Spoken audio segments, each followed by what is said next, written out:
fabric in a business sector. African accepting African outfits in our work sectors. I've not cracked the title very well, but the story is all about in most workplaces we are always trained not to be wearing our African wear. So there's this lady, she's in the work sector, but she loves wearing African clothes to her workplace in any day. So in the office, everybody was like mocking her that how we should be wearing African outfits anytime, and we have corporate outfits. Then she tends to let them understand that this is Africa. We also need to let people know about our culture and about what we wear and the comfortable in it. So her name is Anita. Okay. So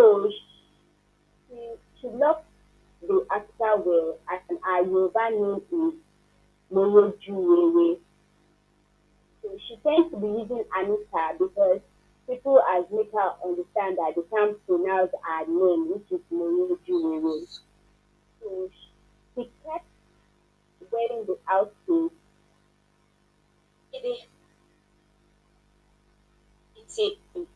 And the meeting is very, very important to the company. And they are dealing with this meeting, people from outside the country are going to attend the meeting.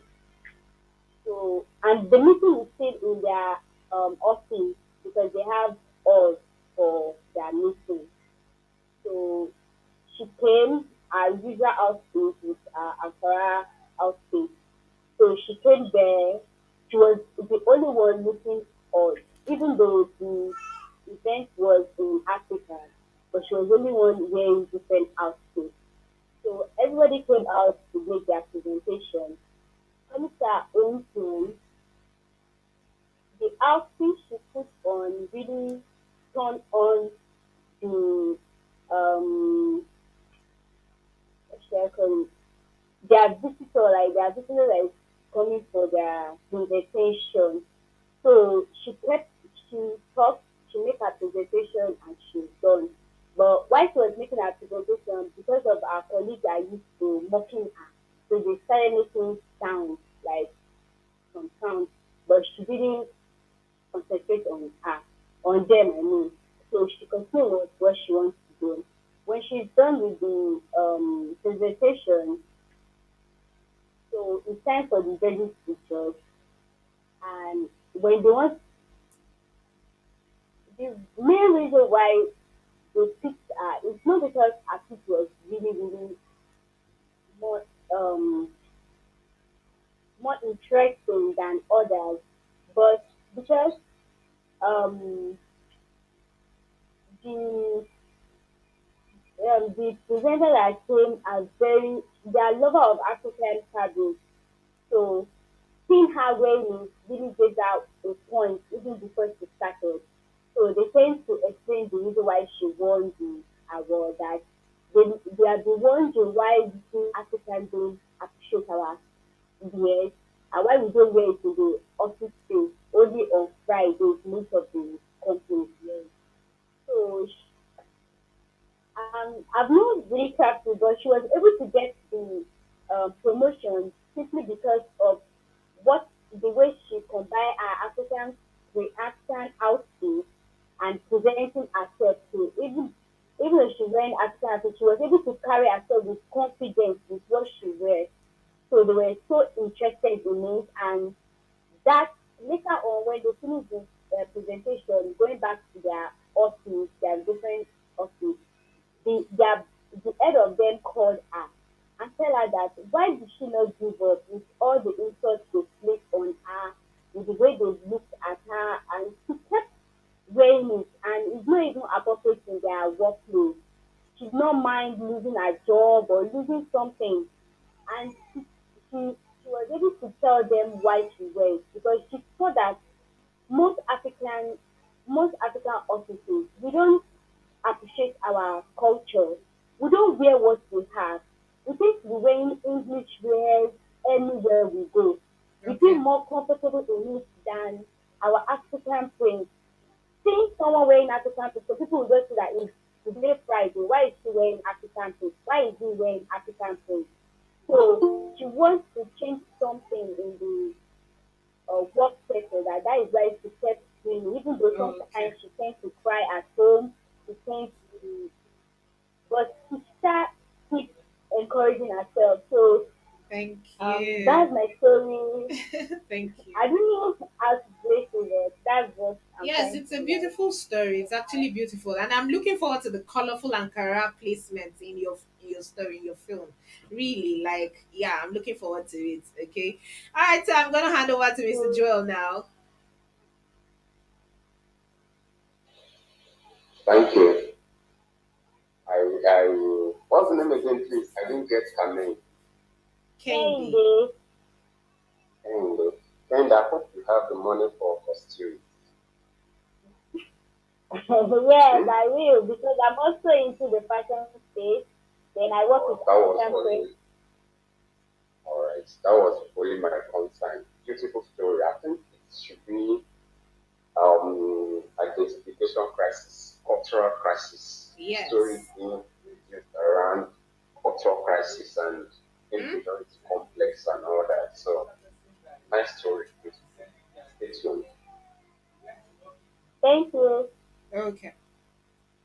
Okay. So next on the list is Esnat. Esnat, are you ready now?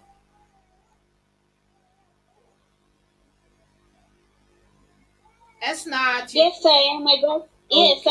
I'm online. I just hope the network doesn't disappoint me again. Okay. We would like to hear you now, quickly.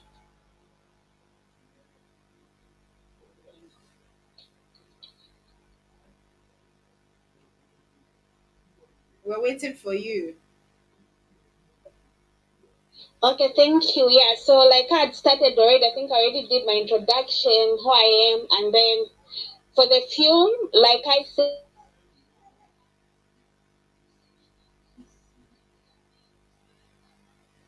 it's based on sexual abuse for a girl named Liando who was sexually abused by the uncle when she was just 12 years old. So Liando used to stay with her grandmother at that time because her parents had passed away. So her uncle came to visit and the grandmother wasn't around. He took advantage of her and abused her. So she couldn't open up to anyone else. So when she tried to open up to the grandmother told her to keep quiet because the one who sexual abused her was the uncle, and the matter had to be kept within the family, like it had to be kept within the family. So she kept quiet for all these years, traumatized because of that experience. But when she grew up, and then at some point, the uncle came to visit, so she had to confront the uncle as though finding closure, to as into why the uncle had to take advantage of her, like sexual abuse her.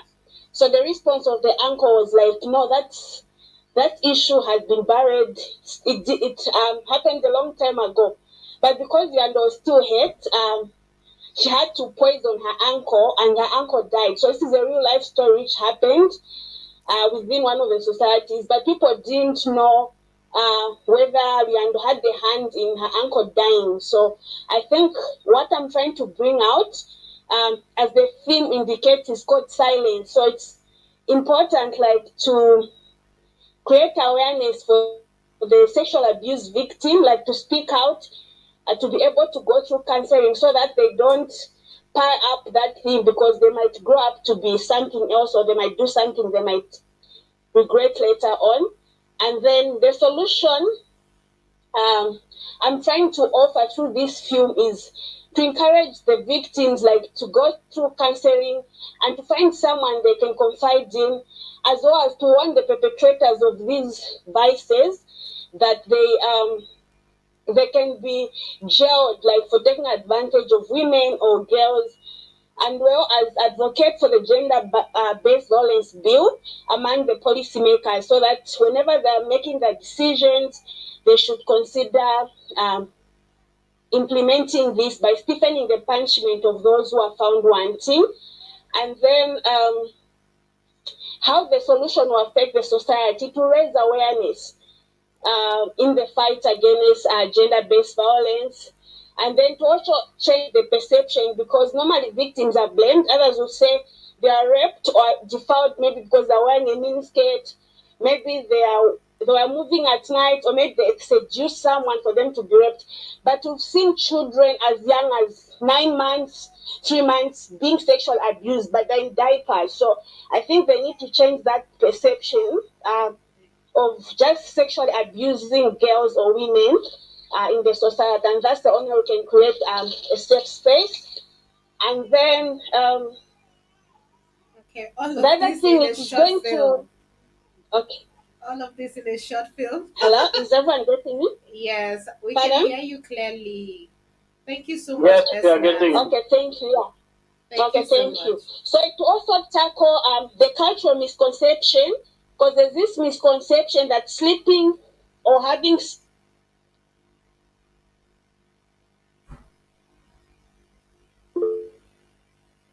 Okay, so I think the network again.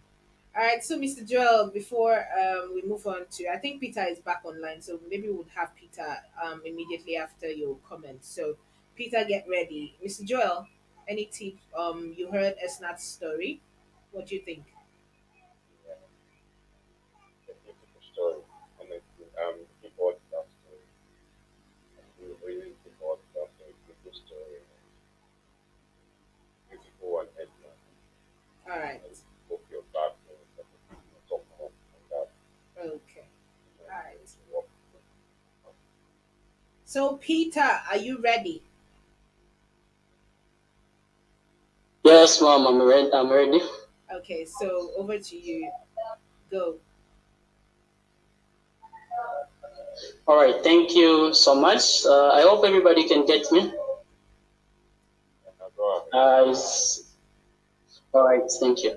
My name's Peter Mwanza from Zambia, African continent, and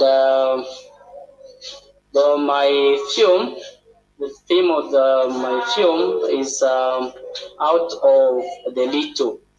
So basically, the film itself is a motivation on motivation on girl child education.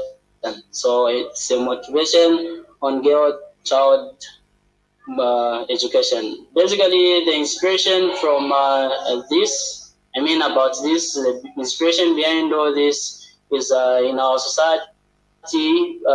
From where I'm coming from, I've seen where girl children sometimes sent to go and do prostitution, and at times, they are sent to go and do businesses at a tender age instead of them, being put in school. So that is the inspiration behind the story or the film itself. So the film is going to have a girl by the name of Memory, who's going to have two friends, Sylvia and Hannah. Now, this memory is going to have both parents, the mother and the father, who will be Mr. and Mrs. Mumba. So, Mr. and Mrs. Mumba, they are, a middle class family. They are able to manage certain things, and of course, just and the middle class. All right, and basically, one parent who happens to be Mrs. Mumba herself, she's going to be encouraging Memory to pursue her educational life, and the father is going to be against that idea, because definitely within the society and within the circle or the family circle, most of the people are just into other activities, such as some have opened drinking places, and that's what they do as a business. So on one parent is going to be encouraging Memory to concentrate on school, and besides that, Memory was these two friends, Sylvia and Anna. These two friends of hers were, they'll be double-minded. There'll be people who are concentrated on school, and on the other hand, there will be people who are concentrated on something else as well. And then, of course, the costume to define the time period of the film itself. It will be a present situation, like the time which is now, the current situation where we are in. So that's the costume. Okay.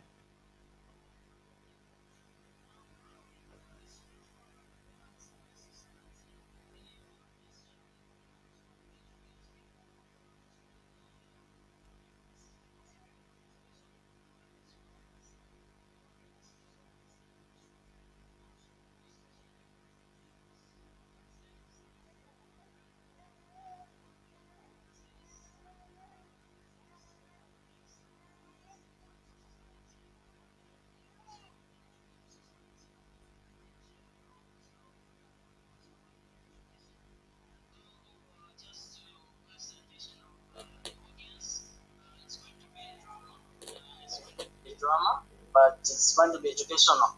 And I believe that's what I can say about the film itself. And of course, if this film is picked, or if this film, is